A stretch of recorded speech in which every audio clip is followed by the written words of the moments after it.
হাজার বছরের ইতিহাস সাক্ষী ভারত যতবার আক্রমণের আগুনে পুড়েছে, মন্দির ভেঙেছে, শাস্ত্র পুরানো হয়েছে, মানুষকে জোর করে ধর্মান্তর করা হয়েছে, তারপরও সনাতন ধর্ম অটলভাবে দাঁড়িয়ে আছে। এটা কি শুধু অন্ধবিশ্বাসের শক্তি, নাকি এর পেছনে আছে কিছু গভীর বাস্তব অটুট কারণ? সনাতন ধর্ম কোনো একজনের তৈরি করা ধর্ম নয়।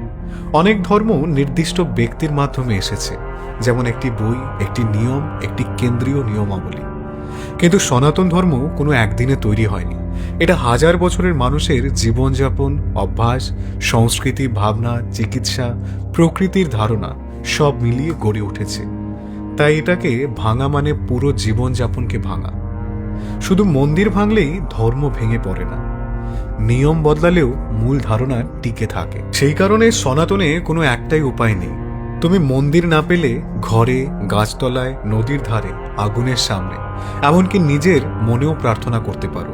কেউ যদি মূর্তি ভেঙে দেয়, মানুষ পাথরকে পূজা করে। পাথর সরিয়ে দিলে গাছকে দেবতা ভাবে। গাছ কেটে ফেললেও সূর্য, জল, বাতাস যে কোনো কিছুতে ঈশ্বরকে দেখে। এই নমনীয়তা থাকার কারণে সনাতন সংস্কৃতিতে আজ পর্যন্ত কেউ ধ্বংস করতে পারেনি। সনাতনের রীতি প্রকৃতির সাথে সংযোগ, আর্টিফিশিয়াল কিছু নয়। তুমি খেয়াল করো কখনো, আগুন, জল, বাতাস, মাটি, আকাশ, এই পাঁচটি জিনিস তো পৃথিবী যতদিন থাকবে ততদিনই থাকবে, তাই না? সনাতন ধর্মের কাজই হলো প্রকৃতির সঙ্গে সম্পর্ক বজায় রাখা। প্রকৃতিকে কেউ ধ্বংস করতে পারে না, তাই সনাতনের ভিত্তিকেও ধ্বংস করা যায় না। মানুষের ভেতরের চেতনা কেউ কেড়ে নিতে পারে না।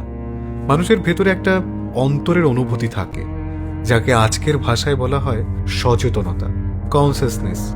বিশ্বাস করো বা নাই করো, একজন ভক্ত যখন কোনো মন্ত্র জপ করেন, তার মস্তিষ্ক স্বাভাবিকের চেয়েও শান্ত অবস্থায় যায়। এটা সম্পূর্ণ বৈজ্ঞানিক। এই অনুভূতি, এই শান্তি, এগুলো কোনো বাহ্যিক জিনিস দিয়ে ভাঙা যায় না। চেতনা কাউকে দিয়ে ধ্বংস করানো যায় না।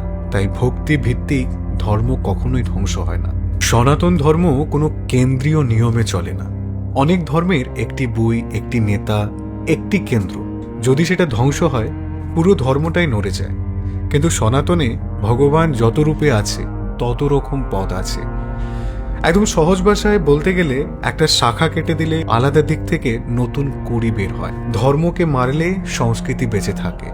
সনাতন ধর্ম শুধু প্রার্থনা নয়, এটা বাড়ির রীতি, উৎসব, রান্না, গান, নাচ, পরিবার, প্রকৃতি পরিচর্যা, যোগ, আয়ুর্বেদ, সমস্ত কিছুকে সংগঠিত করে। অতএব কি মনে হয় তোমার, এগুলোকে কি কেউ একদিনে মুছতে পারবে?